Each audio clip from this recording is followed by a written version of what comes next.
Baik, Bapak Ibu.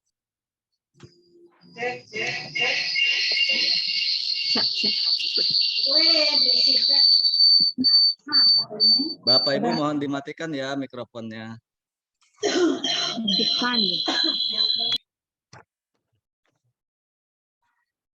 Baik, karena waktu sudah menunjukkan jam 10, mari kita mulai saja acara webinar ini ya.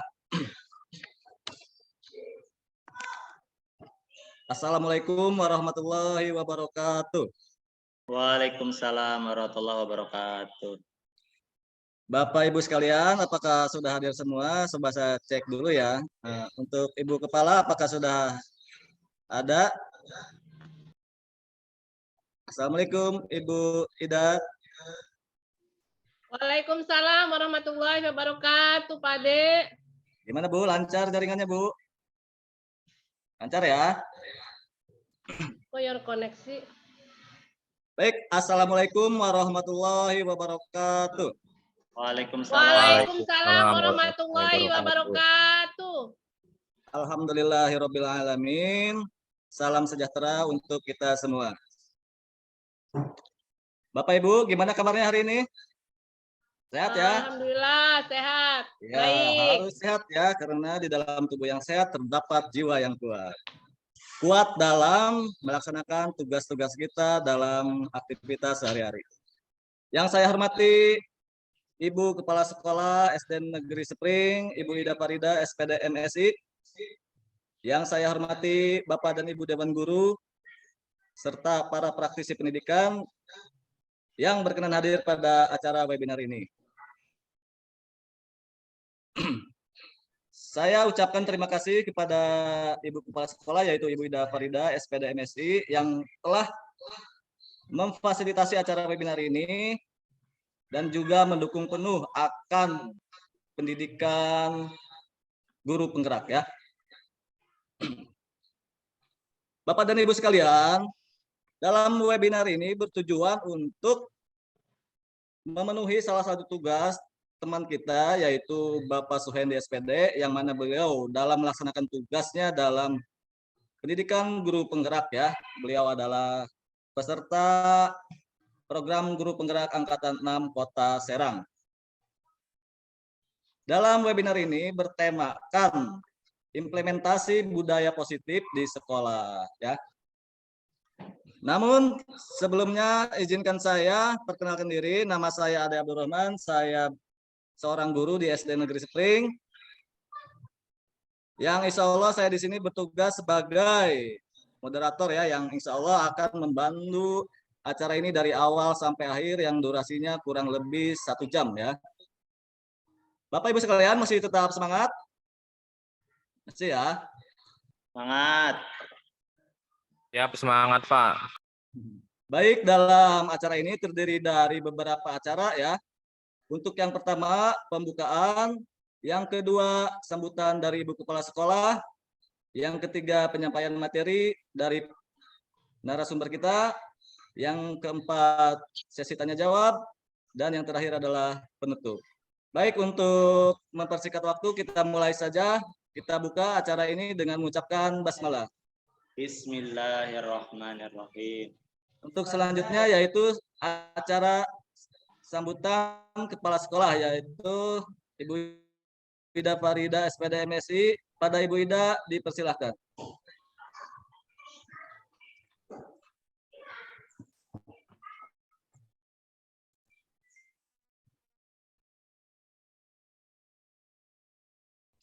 Assalamualaikum Ibu Ida. Baiklah. Sudah siap? Pak Ade. Ya. Lanjut saya Ya, Ibu. atau gimana? Ya, Pak Ade. silakan Ibu memberikan sambutan ya. Terima kasih atas waktunya, moderator. Apakah suara saya terdengar jelas oleh Dewan Guru? Jelas Bu. Ya. Terdengar Ibu.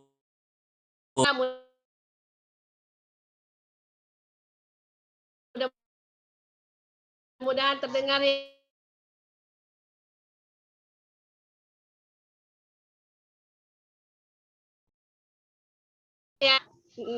Bagaimana, Ibu? Bismillahirrahmanirrahim. Apakah ada Assalamualaikum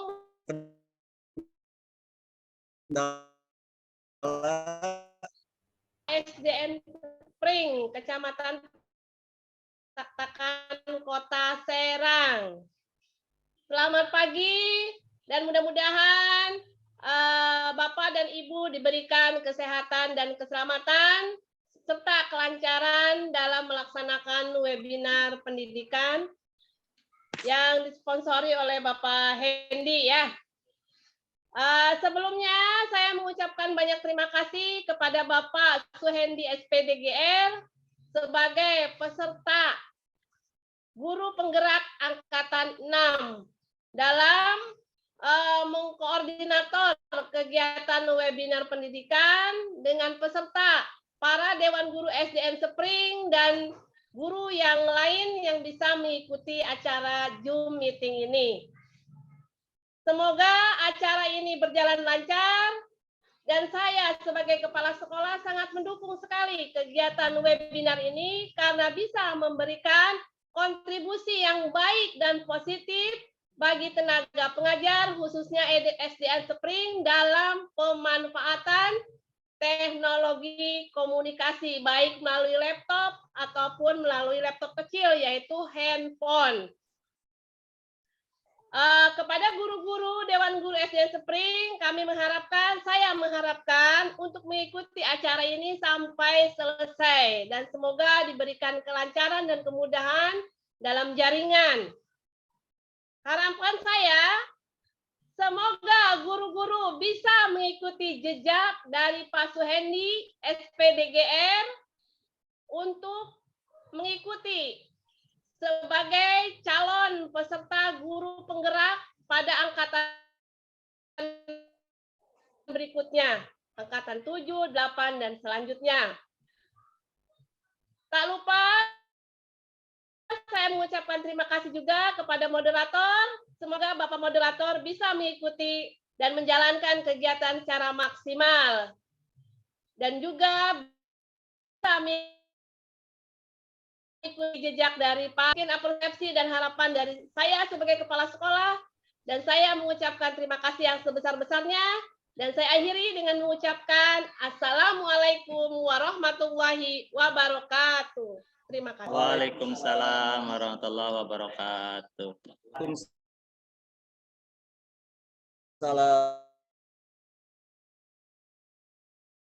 warahmatullahi wabarakatuh. Lagi dalam menjalankan tugas kita sehari-hari. Amin. Bapak Ibu sekalian, perlu kita ketahui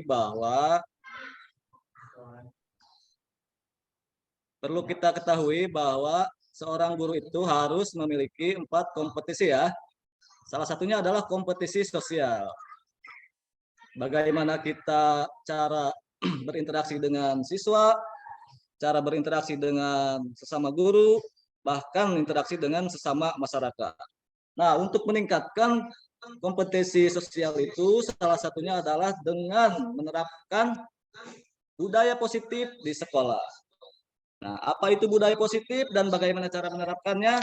Mari kita langsung saja mendengarkan pemateri kita yang akan disampaikan oleh Bapak narasumber yaitu Bapak Suhendi SPDGR dengan tema implementasi budaya positif di sekolah. Kepada Bapak Suhendi SPDGR dipersilahkan.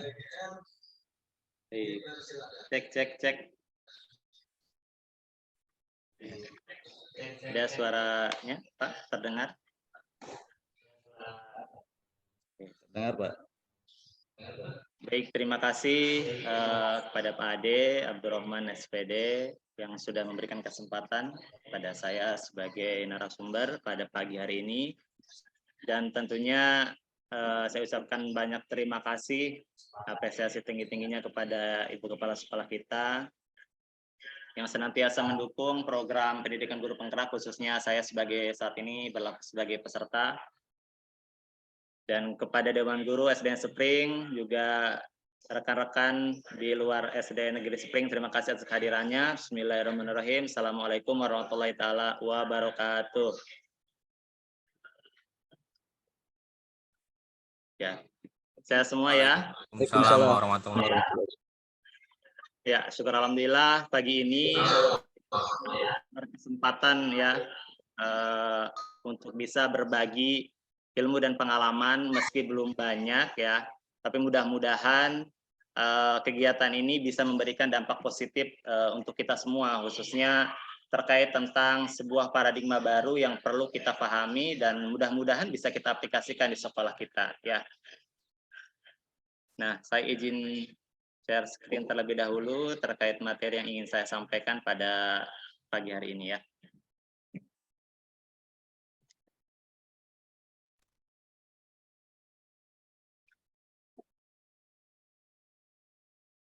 Apakah sudah terlihat materinya?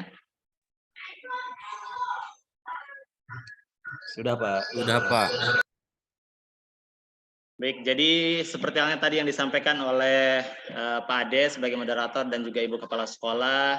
Jadi hari ini saya selaku peserta dari pendidikan guru penggerak Angkatan 6 khususnya Kota Serang. Sejauh ini saya sudah berjalan sekitar 2 bulan lebih dan sudah mempelajari beberapa modul. Khususnya pada modul 1.4 ini tentang budaya positif, ada suatu kewajiban untuk saya untuk menyampaikan kembali apa yang sudah saya pahami kepada seluruh guru ya, khususnya di SD Negeri Sepring pada umumnya di Kota Serang. Nah, mudah-mudahan materi ini bisa bermanfaat dan berdampak positif bagi kita semua ya. Nah, jadi yang pertama,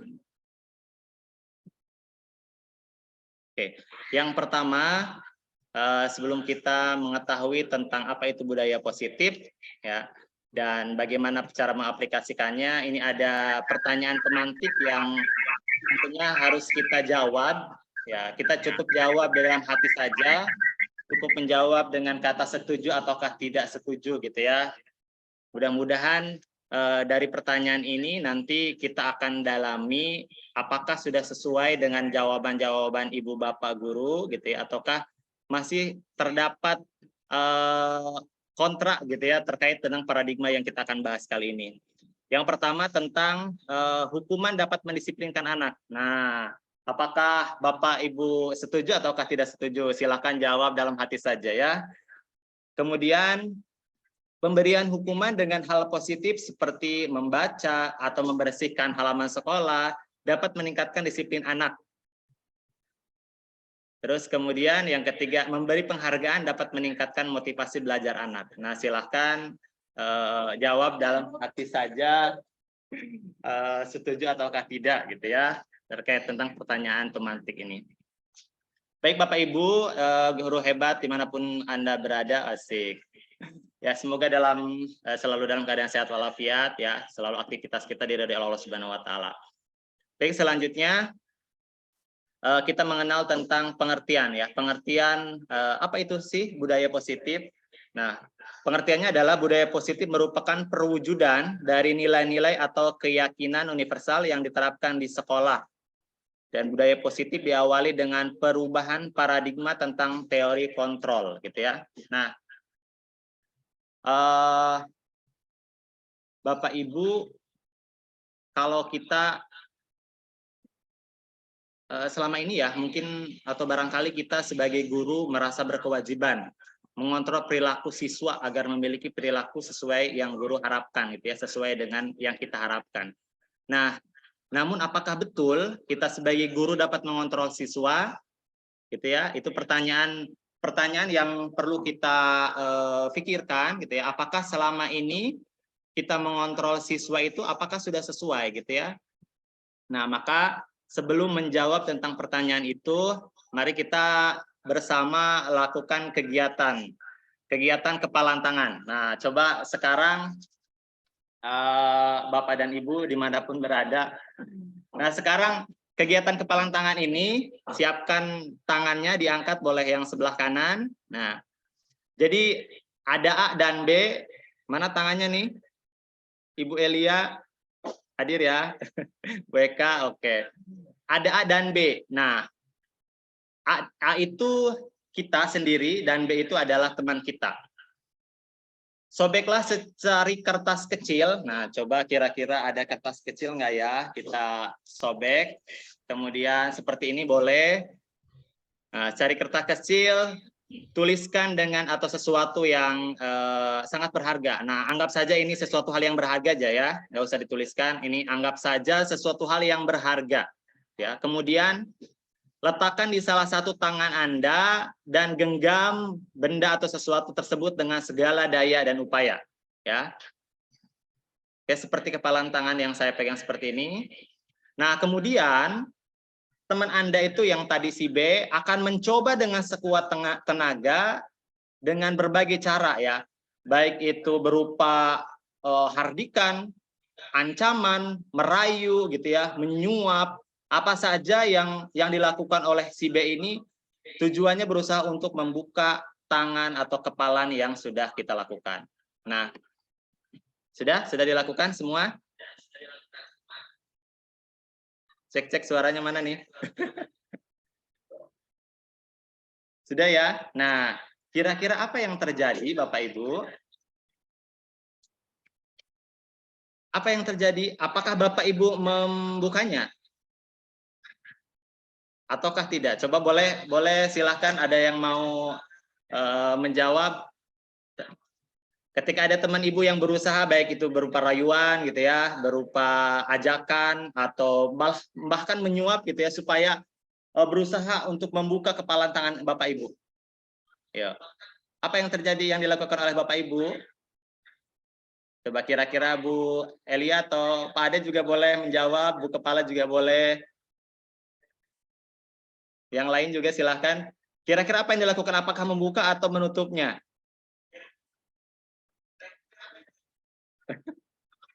Yang lain juga silahkan. Yo, silahkan, boleh Pak Ade. Kalau Pak Ade kira-kira tadi hasil dirayu gitu ya, diancam oleh teman Pak Ade, kira-kira Pak Ade berusaha untuk membuka atau tetap menutupnya? Mungkin saya membukanya. Nah, kira-kira alasannya kenapa tuh Pak Ade? Karena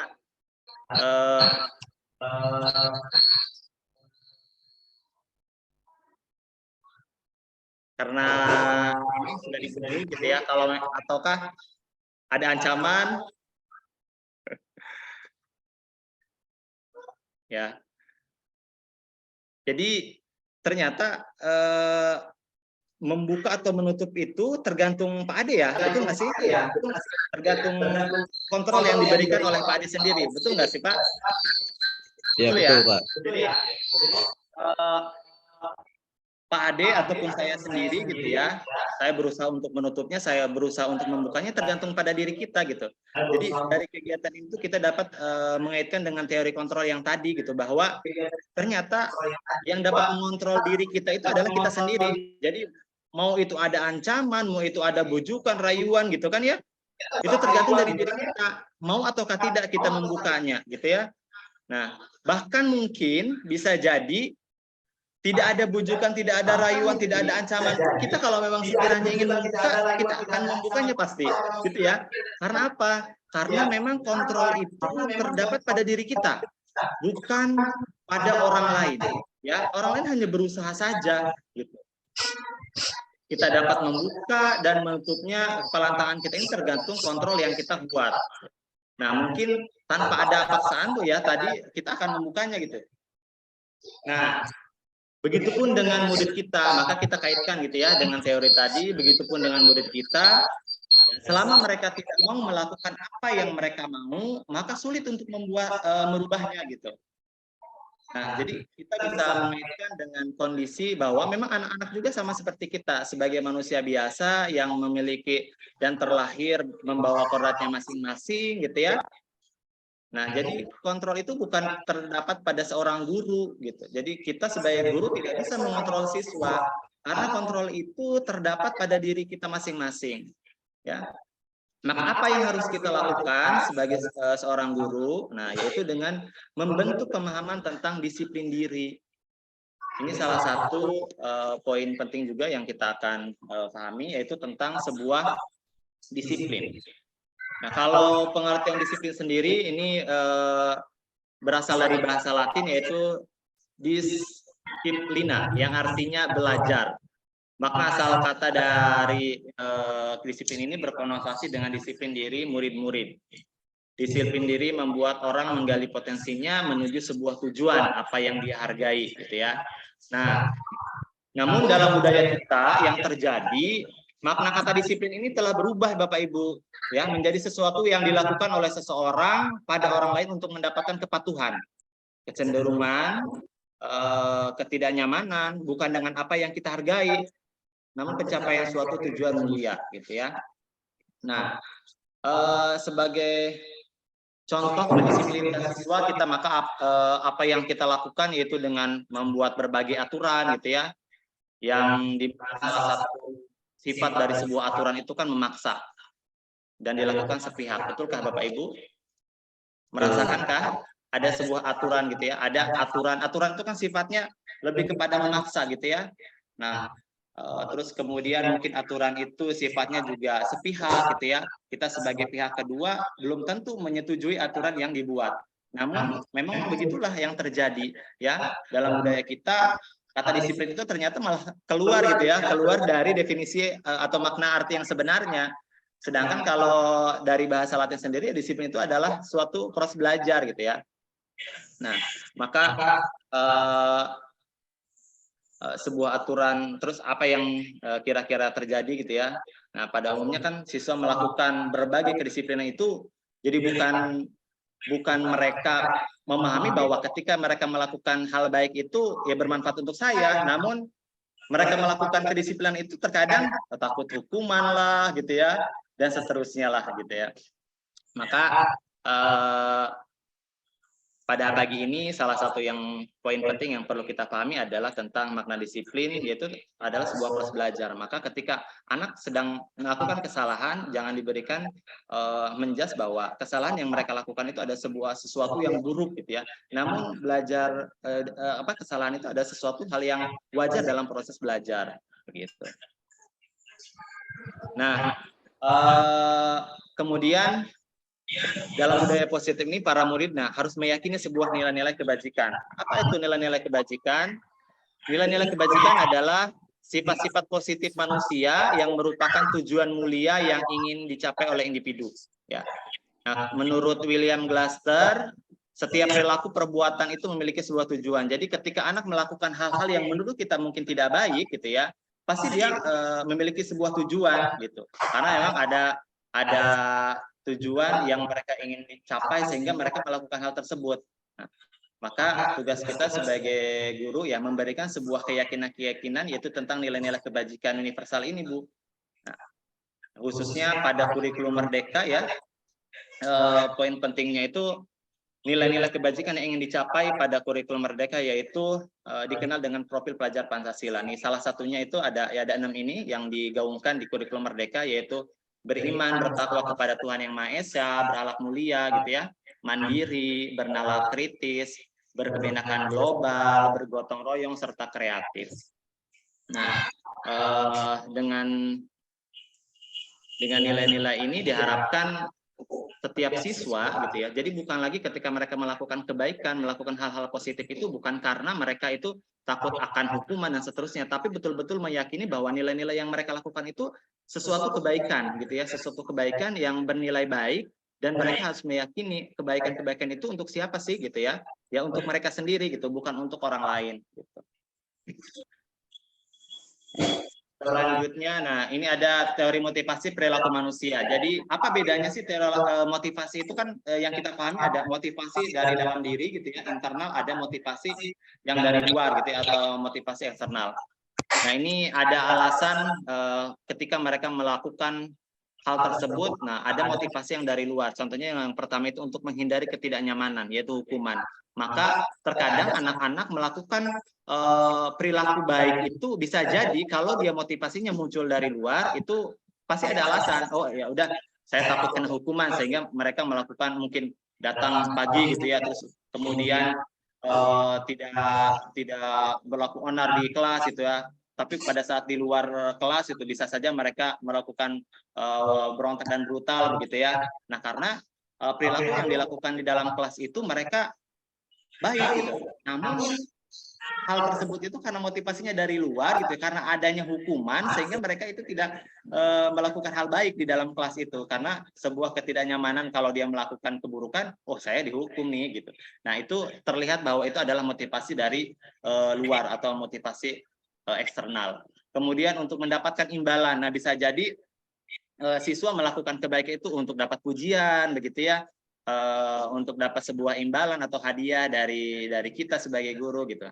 Nah, itu juga termasuk ke dalam motivasi eksternal ya, motivasi dari luar. Nah, ini sifatnya itu tidak berlaku lama Bu, Ibu dan Bapak guru, karena memang motivasi eksternal itu jika tidak ada eksternal gitu ya, pihak luar yang memotivasinya, maka dia akan atau dia tidak melakukan hal baik lagi begitu. Nah, itu yang dikhawatirkan. Nah, yang kita sekarang itu adalah fokuskan adalah motivasi internal, motivasi intrinsik, yaitu motivasi yang timbul dari dalam diri, yaitu untuk menghargai dirinya sendiri. Jadi siswa melakukan sesuatu hal kebaikan itu bukan lagi berpikir untuk saya melakukan kegiatan ini untuk mendapatkan imbalan lah gitu. Kalau enggak, saya melakukan kegiatan ini karena takut dihukum lah gitu ya. Nah, tapi mereka itu melakukan karena memang mereka meyakini bahwa yang mereka lakukan itu adalah sesuatu hal yang baik gitu ya. Kebaikannya akan kembali lagi ke mereka dan mereka akan menjadi pribadi yang dirindukan oleh lingkungan sekitar gitu, karena memang hal-hal yang dilakukan itu adalah bukan lagi muncul dari orang lain gitu, tapi muncul dari dalam dirinya. Itu tentang sebuah perbedaan antara motivasi yang dalam diri dan dari luar gitu ya. Nah, kemudian Bapak dan Ibu, ini ada perbedaan antara hukum dan konsekuensi. Nah, coba kira-kira Bapak dan Ibu masih standby ya? Nah, ini ada beberapa pernyataan. Nah, coba kira-kira kita bisa jawab bareng ya, bareng-bareng nih. Nomor 1, apakah pernyataan ini masuk hukuman ataukah konsekuensi? Nah, yang pertama, mencatat 100 kali di dalam buku kalimat, saya tidak akan terlambat lagi karena terlambat ke sekolah gitu ya. Jadi ada siswa yang melakukan mencatat 100 kali. Nah, ini kira-kira dia termasuk hukuman apa konsekuensi nih ya? Boleh, ada yang menjawab, silahkan. Apa Pak? Hukuman, Pak. Konsekuensi. Ada yang bilang Konsekuensi. Ya. Sekarang yang kedua, lari mengelilingi lapangan basket 2 kali karena terlambat hadir di sekolah. Nah, kira-kira ini hukuman atau konsekuensi nih? Hukuman. Oke, hukuman. Ada lagi nggak yang jawaban berbeda? Atau sama semua hukuman? Oke, yang Bu Naima, ya, mangga boleh jawab. Terus kemudian, murid meminta untuk push up 15 kali karena tidak menggunakan masker ke sekolah. Nah, ini termasuk hukuman atau konsekuensi Bapak Ibu? Hukuman. Ya, ada hukuman. Ada yang beda nggak? Kemudian, menggantikan kertas tugas teman yang telah dicoret-coretnya. Nah, ini konsekuensi apa hukuman nih? Konsekuensi. Konsekuensi, oke. Nanti kita ini ya, betulkan ya. Terus kemudian membersihkan tumpahan air di meja tulis karena tersenggol pada saat belajar. Apa tuh? Konsekuensi. Konsekuensi, oke. Ada lagi yang berbeda nggak? Silahkan. Terus kemudian murid disuruh untuk mengenakan sepatu seharian di sekolah karena tidak mengenakan sepatu hitam. Apa tuh? Hukuman. Hukuman. Mantap nih Pak Ade Regi 1 nih. Yang lain boleh ikut Kak ya. Silakan Jumaiyah dijawab saja pertanyaannya. Kemudian lari mengelilingi lapangan basket 2 kali karena terlambat 10 menit untuk pelajaran PJOK. Nah, kira-kira hukuman apa konsekuensi? Hukuman. Oke, nanti kita akan cek ya jawabannya ya. Hukuman. Nah, ini dia jawabannya. Jadi yang pertama itu termasuk hukuman, terus kemudian yang kedua juga hukuman, yang ketiga juga hukuman, terus yang keempat dia termasuk konsekuensi, yang kelima konsekuensi, yang keenam itu hukuman, dan yang terakhir itu konsekuensi. Nah, mungkin ada jawaban Bapak Ibu yang berbeda. Nah, kita akan samakan persepsinya ya. Nah, inilah perbedaan hukuman dan konsekuensi. Nah, apa sih perbedaannya kita lihat di sini. Yang pertama, sesuatu yang menyakitkan harus terjadi. Nah, kalau hukuman itu berarti kan memang sesuatu yang menyakitkan harus terjadi, karena tadi kalau namanya hukuman ya mau tidak mau kita harus melakukannya gitu ya. Ikhlas tidak ikhlas kita harus melakukannya gitu ya. Pasti baik itu menyakitkan fisik ataupun menyakitkan hati pasti akan terjadi. Tapi kalau konsekuensi sesuatu harus terjadi. Nah, harus terjadi ini bisa saja mungkin positif atau negatif, kayak seperti tadi gitu ya. Ada contohnya ini, dia mencatat 100 kali di dalam buku kalimat, saya tidak akan terlambat lagi. Nah, karena memang dia terlambat gitu. Nah, ini hukuman atau konsekuensi ini? Ternyata ini hukuman. Beda dengan konsekuensi. Dia contoh yang ini nih, menggantikan kertas tugas temannya yang telah dicoret-coret gitu ya. Jadi ini termasuk konsekuensi. Nah, selain itu juga anak membenci kedisiplinan. Kalau konsekuensi anak menghargai disiplin. Terus kalau hukuman itu sifatnya paksaan, sedangkan konsekuensi itu ada stimulus ya, ada tanggapan atau ada respon. Kemudian ada juga konsep diri yang buruk ya kalau hukuman, tapi kalau konsekuensi konsep diri yang baik dan seterusnya gitu ya. Nah, namun pada proses budaya positif ini, baik hukuman atau konsekuensi ini ternyata bukan sesuatu hal yang biasa dilakukan gitu. Dalam paradigma baru ini kita tidak melakukan hukuman ataupun konsekuensi. Namun apa sih kira-kira yang baik yang harus kita lakukan gitu ya? Nah, pada paradigma baru ini khususnya pada budaya positif, nah ada itu yang namanya restitusi ya. Jadi ada hukuman, ada konsekuensi dan ada restitusi. Nah, dalam budaya positif ini restitusi ada sesuatu hal yang perlu kita terapkan ya. Karena apa? Karena restitusi adalah proses menciptakan kondisi bagi murid untuk memperbaiki kesalahan mereka sehingga mereka bisa kembali pada kelompok mereka dengan karakter yang lebih kuat. Restitusi juga merupakan proses kolaboratif yang mengajarkan murid untuk mencari solusi untuk masalah mereka dan membantu murid berpikir tentang orang seperti apa yang mereka inginkan menjadi tujuan mulia dan bagaimana mereka harus memperlakukan orang lain. Nah, ini teori yang digaungkan oleh Gosen ya, 2004. Jadi pada budaya positif, Bapak Ibu, nah ini hukuman dan konsekuensi kita tidak gunakan, tapi kita lebih fokus kepada tentang restitusi ya.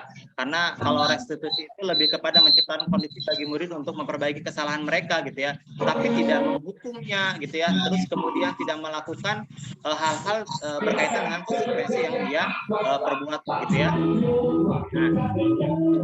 Nah, ada 9 ciri restitusi. Yang pertama, bukan untuk menebus kesalahan, namun untuk belajar dari sebuah kesalahan. Nah, jadi hal baiknya itu dalam proses restitusi gitu ya, beda dengan kita memberikan hukuman atau konsekuensi. Kalau restitusi ini bukan lagi untuk menebus kesalahan, namun kita akan belajar dari sebuah kesalahan. Makanya pada proses belajar itu atau mendisiplinkan siswa, pernyataan tentang sebuah kesalahan itu hal yang wajar, hal yang lumrah gitu ya kita lakukan. Nah, itu juga harus kita pahami. Kemudian memperbaiki hubungan, tawaran dan bukan paksaan. Kemudian ciri-ciri itu juga menuntun untuk terlihat ke dalam dirinya ya, melihat ke dalam diri. Kemudian restitusi juga mencari kebutuhan dasar yang mendasari tindakan. Kemudian restitusi diri adalah cara yang paling baik. Restitusi juga fokus pada karakter bukan tindakan, fokus pada solusi, dan restitusi juga mengembalikan murid yang berbuat salah pada kelompoknya ya. Jadi dari 3 ini, hukuman, konsekuensi, dan restitusi, ini yang pada budaya positif ini yang perlu kita terapkan adalah proses restitusi. Nah, ini bedanya peraturan dengan restitusi gitu ya, peraturan dengan keyakinan kelas. Nah, sebelum kita melakukan ada yang namanya segitiga restitusi, kita harus melakukan sebuah keyakinan kelas yang kita sepakati dengan para siswa, Bapak dan Ibu. Nah, karena apa? Karena beda ketika peraturan dengan keyakinan kelas. Kalau peraturan itu, contoh nih di sini ya, selalu kembalikan buku ke tempatnya gitu ya. Nah, tapi namun dalam keyakinan kelas ini itu lebih kepada nilai-nilai yang bisa kita terapkan itu tentang tanggung jawab. Terus kemudian dilarang mengganggu orang lain. Nah, itu kan sebuah peraturan. Namun dalam keyakinan kelas itu bisa kita ubah kalimatnya menjadi menghormati orang lain. Kemudian ada juga dalam peraturan itu hadir di sekolah 15 menit sebelum pembelajaran dimulai. Nah, pada keyakinan kelas kita lebih kepada bahasanya menggunakan menghormati orang lain. Terus kemudian tentang berkomitmen, gitu ya. Nah, terus ada lagi dilarang melakukan kekerasan. Nah, itu adalah sebuah peraturan ya, bahasa-bahasa peraturan. Namun dalam sebuah budaya positif dalam keyakinan kelas lebih kepada keselamatan, menghormati orang lain. Ada lagi dilarang menggunakan narkoba. Nah, itu adalah sebuah peraturan. Kalau dalam keyakinan kelas kita bisa terapkan tentang sebuah kesehatan. Terus kemudian bergantian atau menunggu giliran. Nah, keyakinan kelas itu bisa menghormati orang lain, tentang bersabar gitu ya, mengantri dan seterusnya. Terus tentang gunakan masker. Nah, itu sebuah peraturan juga. Nah, seharusnya kita membuat adalah sebuah keyakinan kelas tentang sebuah kesehatan dan keselamatan. Dan salah satu contoh terakhir itu adalah jangan berlari di kelas atau koridor. Nah, keyakinan kelas yang perlu kita terapkan kepada anak itu lebih kepada tentang keselamatan dan keamanan. Nah, ini adalah terlihat jelas bahwa beda peraturan dengan keyakinan kelas gitu ya. Maka sebelum kita melakukan segitiga restitusi nanti, kita harus membuat keyakinan-keyakinan kelas yang disepakati kita dengan murid kita di kelas gitu ya, dengan menggunakan bahasa-bahasa lebih positif dibanding dengan bahasa-bahasa yang lebih negatif. Contoh, setiap siswa harus hadir tepat waktu gitu ya. Mungkin itu bahasa-bahasa peraturan. Nah, kita bisa membuat sebuah keyakinan. Tadi salah satu contohnya tentang komitmen masalah waktu gitu ya. Nah, kalau sudah kita buat keyakinan kelas, maka ada sebuah keyakinan kelas yang disepakati oleh kita dan anak-anak kita. Nah, sehingga ini tujuannya untuk apa? Untuk menimbulkan motivasi intrinsik lagi gitu Bapak Ibu, bukan lagi motivasi eksternal atau motivasi yang dari luar. Seperti tadi, mungkin bisa jadi peraturan itu selalu kembalikan buku ke tempatnya, kalau tidak nanti akan didenda dan seterusnya gitu kan ya. Nah, itu kan sebuah peraturan. Nah, itu mungkin bisa jadi mereka melakukan hal-hal baik, namun karena ada peraturan yang membuat mereka ketika melakukan hal tidak baik itu mereka akan dihukum, maka hanya sebatas mungkin di dalam kelas mereka melakukan peraturan tersebut karena ada ketakutan gitu ya, karena ada sebuah hukuman. Namun berbeda dengan sebuah keyakinan.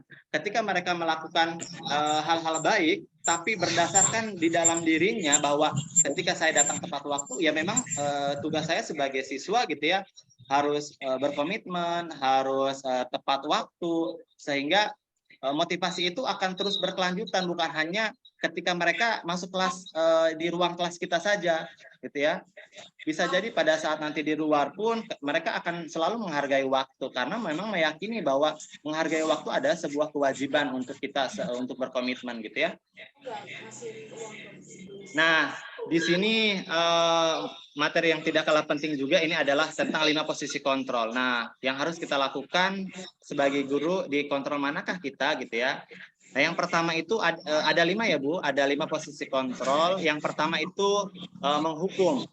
Nah, yang kedua membuat orang merasa bersalah. Kemudian yang ketiganya ada posisi kontrol kita sebagai teman, posisi kontrol sebagai pemantau dan manajer. Nah, ini ada perbedaannya ya. Mulai dari segi cara kita menyelesaikan masalahnya saja, ada kalimat-kalimat yang perlu kita keluarkan, menggunakan kalimat-kalimat yang mencirikan apakah kita ini sebagai guru sudah posisi kita sudah sebagai temankah atau manajerkah gitu ya. Nah, kita bisa introspeksi diri, karena di sini terlihat kalau kita ketika melihat anak melakukan kesalahan, kita langsung menjudge bahwa kalau kamu tidak melakukannya, awas ya, gitu kan ya. Awas ya, rasakan ya. Nah, kalau enggak cepat, kalau enggak push up lah. Nah, gitu ya. Itu kan bahasa-bahasa terlihat banget bahwa posisi kontrol kita berada di posisi penghukum. Nah, apakah kira-kira menurut Bapak Ibu baik? Nah, ternyata itu posisi yang paling tidak didukung gitu ya, paling tidak baik. Terus ada juga pembuat orang merasa bersalah. Nah, kayak menggunakan bahasa-bahasa, kamu seharusnya atau enggak, kamu sudah tahu ibu lelah sekali mengatasinya, ibu stres gitu kan ya. Nah itu bahasa-bahasa membuat orang merasa bersalah. Nah posisi kita apakah ada di posisi itu Bapak Ibu? Nah mudah-mudahan tidak ya. Kalaupun iya, karena memang saya juga kalau saya merasa sebelum saya mempelajari tentang materi ini, saya berada di posisi teman nih Bapak Ibu, posisi yang ketiga. Nah ini ketika anak melakukan kesalahan, saya kadang memujuknya dulu gitu ya, menggunakan bahasa-bahasa yang lembut. Ayolah nak, lakukan demi Bapak, lakukanlah demi Ibu. Masa kamu tidak mau? Ingat, tidak nanti Ibu tidak bantu loh ya, gitu. Dengan bahasa-bahasa seperti teman. Nah, tapi ternyata yang saya lakukan pun Bapak Ibu gitu ya, ternyata kalau melihat dari teori 5 posisi kontrol ini kurang tepat gitu. Ya. Nah, terus kemudian ada posisi kontrol yang keempat itu ada pemantau. Ya, ini kalau perbuatan gurunya itu lebih kepada menghitung dan mengukur gitu ya, tentang menanyakan apa peraturannya gitu ya, terus menyesuaikan diri bila diawasi. Nah ini posisi kontrol guru sebagai pemantau. Nah yang terakhir ini adalah posisi kontrol kita sebagai guru manajer. Nah disinilah ini yang perlu kita sekarang terapkan itu tentang posisi kontrol yang paling baik ternyata menurut teori ini, yaitu posisi manajer. Ya, jadi kalau posisi manajer itu guru pada saat menyelesaikan sebuah masalah itu tidak sifatnya tidak menghukum, terus kemudian tidak membuat si siswa itu merasa bersalah gitu. Terus kemudian kita pun tidak memposisikan sebagai teman, gitu. Karena kalau memposisikan sebagai teman, karena yang saya lakukan ternyata memang kurang tepat juga ya Bapak Ibu. Ternyata ada hal negatifnya. Dia ketika merasa kita sebagai teman, dia akan patuh. Namun ketika dia dihadapan dengan guru lain, bisa jadi dia tetap berontak begitu.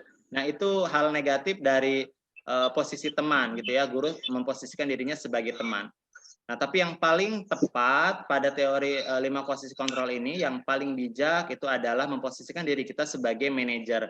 Karena manajer ini lebih kepada mengajukan pertanyaan-pertanyaan apa yang jadi kemudian menimbulkan motivasi intrinsik di dalam diri siswa. Jadi mencari solusi, bukan mencari siapa pembuat masalah, siapa yang akan disalahkan, tapi mencari apa sih solusi yang bisa kita temukan dari permasalahan ini. Nah itu posisi-posisi guru sebagai manajer. Nah ini pernyataan-pernyataan yang membedakan 5 posisi kontrol itu. Contoh, saya kecewa sekali dengan kamu. Nah ini posisi kontrolnya itu pembuat orang merasa bersalah. Terus kemudian kamu tidak pernah benar ya melakukannya. Nah ini lebih kepada posisi kontrol guru sebagai penghukum. Nah terus kemudian ayolah lakukan demi ibu atau lakukan demi bapak lah gitu ya. Nah ini bahasa-bahasa atau pernyataan-pernyataan posisi kita sebagai teman. Terus kemudian apakah kamu mau mendapatkan stiker bintang hari ini? Nah kalau iya, jangan lakukan lagi ya, gitu kan ya. Nah itu posisi guru sebagai memantau. Sedangkan kalau bahasanya, bagaimana kamu bisa menyelesaikan masalah ini, nah, gitu ya.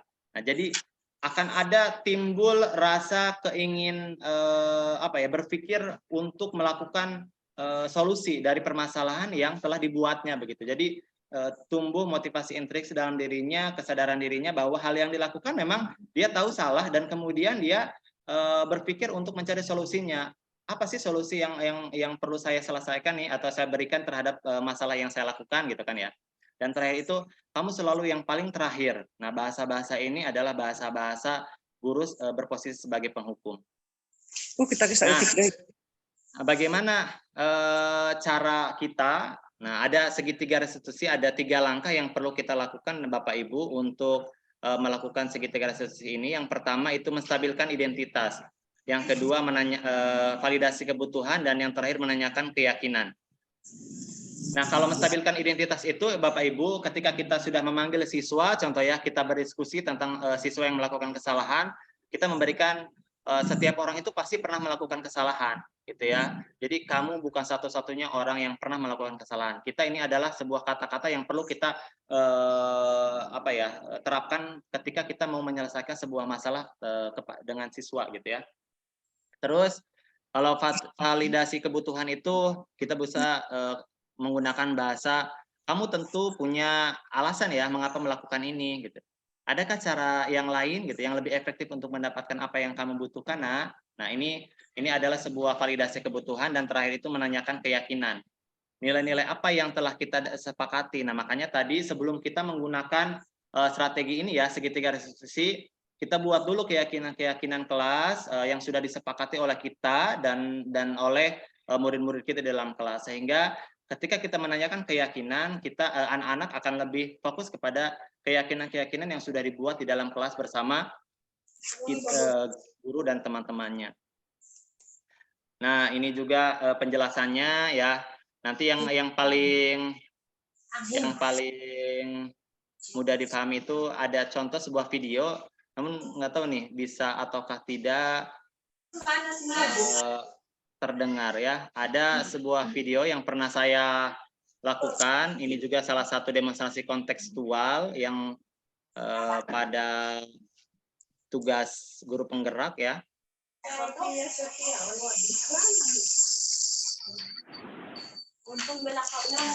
Apakah terlihat videonya Bapak Ibu? Ya, terlihat. Lihat, Pak. Lihat ya. Nah, nggak tahu nih, mudah-mudahan terdengar nggak ya belum selesai. suaranya? Terdengar nggak? Ada, Ada ya. ada. Nah, ini praktek yang sudah saya coba lakukan. Ini bukan nyata ya, cuma saya mempraktikkan ketika ada salah satu siswa saya. Jadi ini tuh terjadi ketika di dalam kelas pada saat pelajaran Bu Nurul gitu ya, pelajaran PAI, ceritanya ini cerita ya, nggak, tapi bukan kenyataan ya. Di pada saat pelajaran PAI yang oleh Bu Nurul, nah si putra ini adu mulut gitu ya dengan temannya, kemudian dia mengubrak meja, nah, sehingga Bu Nurul kelasnya tidak kondusif dan laporan kepada saya sebagai wali kelasnya. Maka saya lakukan dengan menggunakan praktek penerapan segitiga restitusi. Nah, selamat menyaksikan, ini cara-caranya.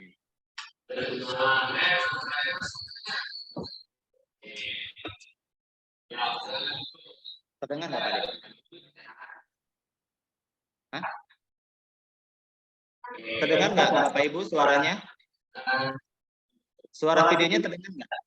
Tidak ada, Pak. Gimana ya Pak Ade ya? Tidak terdengar ya?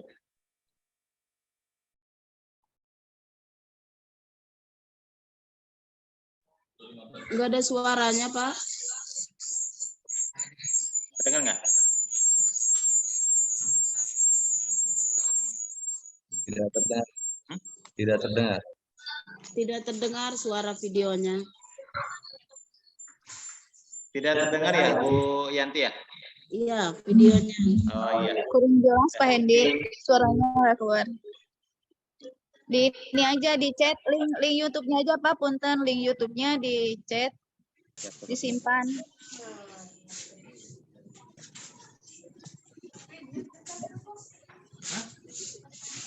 Bentar ya, kita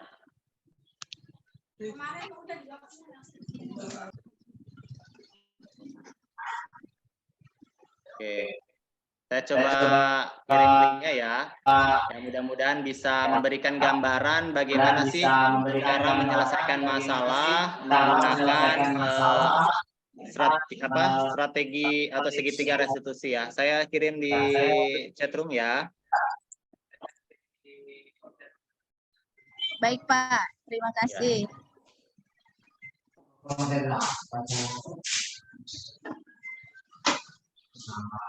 Sudah ada di chatroom Pak. Ya, sudah ya, bisa Bapak dan Ibu bisa ya hari ini juga nggak apa-apa, agar lebih memahami lagi bagaimana sih gitu ya cara menerapkan segitiga restitusi ini ketika kita menghadapi sebuah permasalahan di sekolah khususnya yang dilakukan oleh anak gitu ya. Nah, yang paling tepat tadi yang saya sampaikan itu berdasarkan teori kontrol itu adalah kita memposisikan diri kita sebagai manajer lagi, ya bukan lagi sebagai teman, apalagi sebagai penghukum ya. Tapi yang paling tepat itu adalah memposisikan diri kita sebagai manajer. Karena kalau kita lihat nanti di YouTube saya itu ya, di sini kita tidak mencari siapa yang salah, tapi lebih fokus kepada meyakinkan bahwa hal yang dilakukan oleh anak itu memang salah begitu, memang salah, dan mereka meyakini itu, dan kemudian mereka berpikir, oh seharusnya saya meyakini hal-hal yang sudah kita yakini di kelas gitu ya, kayak sifatnya sabar, ketika ada teman yang meledek kita harus sabar gitu ya. Nah terus kemudian ketika sudah meyakini hal-hal itu, maka kita meminta kepada anak untuk mencari solusinya. Hal yang seharusnya dilakukan atau enggak, apakah setelah itu dia minta maaf kepada gurunya kah atau seperti apa gitu ya. Nah dia akan berpikir sendiri menyelesaikan masalah yang sudah dia buat sendiri gitu. Nah kita sebagai manajer salah satu perannya itu seperti itu ya Bapak Ibu. Baik, saya stop screen. Nah mungkin itu saja ya Bapak Ibu yang bisa saya sampaikan. Mudah-mudahan bermanfaat, karena memang saya pun mungkin bisa jadi ya saya juga belum 100% pro banget terhadap teori, karena memang apalagi saya tadi memposisikan diri saya sebelum saya mempelajari ini sebagai posisi teman gitu ya. Mungkin Bapak Ibu juga ada yang masih memposisikan diri sebagai teman, ataukah mungkin bisa jadi Bapak Ibu sudah selama ini sudah memposisikan dirinya sebagai manajer ya. Tapi pada intinya mudah-mudahan apa yang saya sampaikan ini bisa bermanfaat dan bisa kita terapkan atau enggak aplikasikan di sekolah kita masing-masing. Mungkin itu saja Bapak Ibu. Kalau ada yang ingin kita diskusikan, dipersilakan. Terima kasih sebelumnya Pak Moderator. Assalamualaikum warahmatullahi taala wabarakatuh. Waalaikumsalam Warahmatullahi wabarakatuh. Terima kasih Bapak Soendi SPDGR yang hari ini sebagai narasumber, sangat lengkap sekali yang dijelaskan tadi sama Bapak Soendi ya. Sangat luar biasa sekali. Saking luar biasanya, mungkin kita bingung gitu ya, apa yang mau ditanyakan gitu. Karena sudah rinci sekali dari awal sampai akhir sudah dijelaskan semua. Tapi saya yakin Bapak Ibu pasti ada unek atau pertanyaan yang mungkin akan disampaikan pada sesi tanya jawab ini. Langsung saja saya buka sesi pertanyaan atau diskusi. Untuk kesempatan pertama saya buka dengan 2 penanya ya. Silakan pada Bapak Ibu untuk bertanya.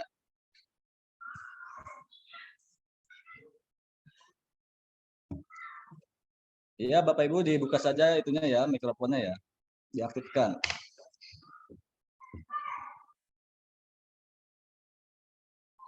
Ya, Bu Yanti, barangkali ada pertanyaan? Atau mungkin dari praktisi pendidikan yang lain yang hari ini sempat hadir di webinar ini.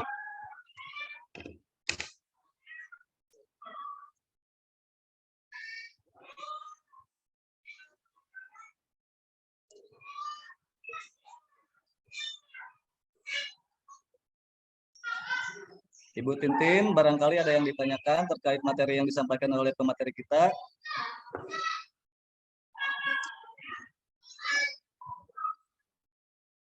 Ya, mudah-mudahan udah pada paham ya dan siap untuk aksi ya. Oh, ada Ibu Ida Mariama juga. Ibu Ida Mariama, MPD, terima kasih sudah hadir. Pak Deden Kurniawan dari SMA ya? SMA 1 ya, Wargun ya. Terima kasih atas kehadirannya Bapak dan Ibu.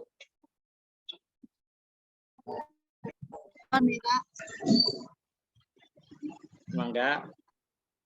Iya. Bu Ida, oh iya mangga Bu Ida. Ya, kita diskusi saja ya, ini karena bukan ahlinya ya. Bu Ida Mariama ini dari SMP berapa, SMP 7 ya Bu ya?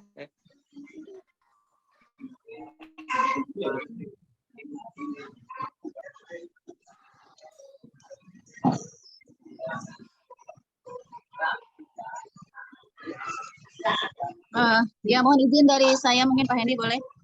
Oh, ya, silakan Bu, mangga. Ini saya mohon izin off kamera ya, karena tidak memungkinkan. Dengan Ibu siapa ini? Assalamualaikum Ida, ya? warahmatullahi wabarakatuh. Ya, perkenalkan Bapak Ibu, saya Ida Mariama. Kebetulan saya praktisi dari guru juga sama SMP Negeri 8 Kota Serang. Yang saya ingin tanyakan di sini Pak Indi, bagaimana ketika kita mendapatkan siswa yang luar biasa, Mungkin kalau dibilang berkebutuhan khusus itu tidak masuk, tetapi karena kita pun apalagi SMP ya, penjaringan siswa itu kan berada pada jalur zonasi yang diutamakan. Nah, ketika mendapatkan siswa yang agak ekstra ya, apakah kita sebagai guru atau wali kelas langsung menangani siswa tersebut? Saya menanyakan kepada Pak Hendi ya, peran Pak Hendi misal di sekolah, ataukah kita harus memerlukan bantuan dari guru khusus, guru BK, sedangkan kan kenyataan di lapangan untuk ketersediaan guru BK khusus saja tidak ada. Bagaimana pandangan Pak Hendi ketika terdapat kasus seperti itu? Terima kasih. Baik, Ade gimana? Boleh langsung dijawab, Ade? Ya silakan Pendi, pertanyaannya sangat luar biasa sekali ya. Tadi Ibu Ida Mariama dari SMP 8 Kota Serang menanyakan bagaimana cara kita menghadapi siswa yang luar biasa gitu ya, mungkin yang hyper gitu. Apabila ditangani sama wali kelasnya mungkin butuh banyak waktu gitu ya. Apakah kita perlu guru lain gitu seperti guru BK ya? Silakan dijawab Pendi. Ya. Baik, Bu Ida, terima kasih banyak atas pertanyaannya. Ya, ini lebih kepada pandangan saja ya, pandangan saya sebagai guru juga di sekolah ketika menghadapi situasi seperti itu. Nah, kita harus tahu dulu memang job desk-nya gitu ya. Kalau memang di sekolah ibu gitu ya, terdapat ada guru BK yang memang spesialis untuk menangani anak-anak yang seperti itu gitu ya. Memang komunikasi sangat perlu ya, komunikasi yang harus diutamakan. Kalau memang sekiranya kita sudah komunikasi dengan pihak BK gitu ya, kita bisa menghandle sendiri ya, kenapa tidak gitu ya, karena memang di lapangan khususnya kalau di saya Bu, memang tidak ada guru spesialis BK gitu ya, makanya kita sebagai guru kelas betul-betul merangkap sebagai guru BK. Nah, hal ini yang perlu kita pahami gitu ya, kita sebagai guru kita harus paham tentang paradigma baru ini dalam memahami posisi kontrol. Nah, jadi tidak masalah menurut saya Bu, ketika ada masalah gitu ya, karena kan kalau masalah itu kan terkadang nggak bisa direncanakan ya Bu ya, itu maka kalau kita sudah komunikasi baik sebelumnya dengan BK gitu, sepertinya gitu tidak akan menimbulkan masalah yang kedua gitu, kita langsung tangani sendiri gitu. Yang penting kalau memang terdapat ada guru BK yang memang itu job desk sebetulnya komunikasi terlebih dahulu gitu ya. Kalau memang sekiranya perlu ibu dampingi ya malahan lebih bagus berkolaborasi gitu ya, berkolaborasi langsung dengan guru BK. Namun kalau memang sudah berkomunikasi dan guru BK sudah memberikan keleluasan kepada kita sebagai guru kelas atau enggak sebagai wali kelasnya gitu ya, ya lebih baik langsung kita handle sendiri. Apalagi Bu Ida sudah memahami tentang bagaimana posisi kontrol gitu ya, dan segitiga restitusi. Jadi itu sih Bu menurut pandangan saya. Mohon maaf kalau tidak puas. Sangat luar biasa sekali ya jawaban dari Pak Hendi. Gimana Ibu Ida, apakah sudah puas? Apa ada yang masih ditanyakan? Terima kasih Pak Hendi, terima kasih. Sudah cukup? Cukup Pak. Ya, jadi bagaimana menghadapi siswa yang luar biasa? Boleh kita menangani dengan sendiri gitu ya, karena kita sebagai wali kelas punya wewenang, dan alangkah lebih baiknya kita berkonsultasi dengan guru BK ya. Ya, silakan kepada penanya lain yang ingin bertanya lagi. Saya buka kembali.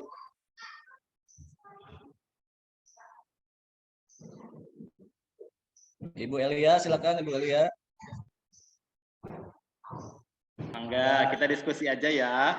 Nah, barangkali ada yang punya Mangga dibuka aja mikrofonnya. Punya cerita ya di sekolahnya gitu atau di kelasnya terkait dengan anak gitu ya, silakan diceritakan saja, didiskusikan. Betul. Siapa tahu ada di ruang ini ada juga yang mungkin yang sudah berpengalaman ya, kita berbagi saja.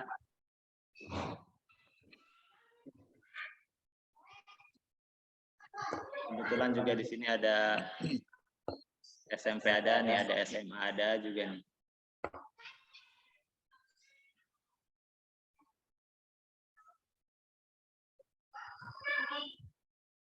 Silakan untuk satu penanya lagi, saya beri kesempatan. Mungkin Ibu Ani, mana Ibu Ani? Ada nggak Bu Ani? Silakan Bu Ani, barangkali ada pertanyaan yang ingin disampaikan. atau cukup boleh. Kalau cukup kita akhiri saja. Mudah-mudahan Dewan Guru semua gitu ya yang hadir di Zoom pada pagi hari ini betul-betul paham gitu ya dan bisa diterapkan secara langsung. Memang pelan-pelan gitu ya. Saya pun belum tentu pas praktiknya mah gitu ya, belum tentu sempurna gitu ya, belum tentu mampu secara idealnya. Namun kita mencoba untuk memulai ya Bapak Ibu, kita memulai untuk melakukan perubahan yang sekiranya itu baik, kenapa tidak gitu ya. Itu saja sih. Kalau tidak ada, mungkin kita akhir aja Pak Ade. Ya, sekali lagi terima kasih ya kepada Dewan Guru semua sudah hadir di Oh ya, Zoom kali ini. Pak. Ya, terima kasih Pak Endi sudah memberikan Bu Yanti kenapa? ya, sangat kritis sekali dari awal sampai akhir.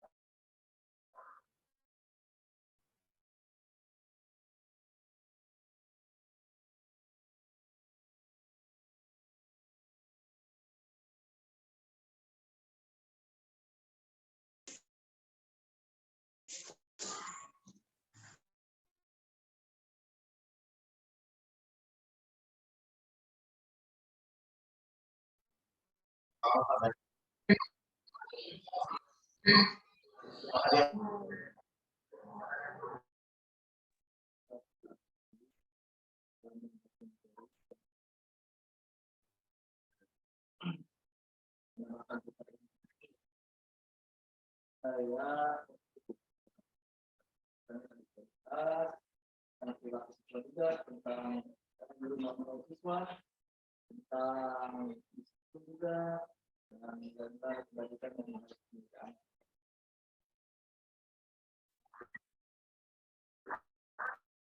Baik Bapak Ibu, mungkin itu saja ya acara webinar pada hari ini karena waktu juga sudah berpuas. Semoga apa yang disampaikan oleh Bapak Guru tadi bermanfaat bagi kita semua dan diterapkan benar-benar setelah kita masuk kembali. Saya ada beberapa Teman mengakhiri Ya, itu nggak apa-apa.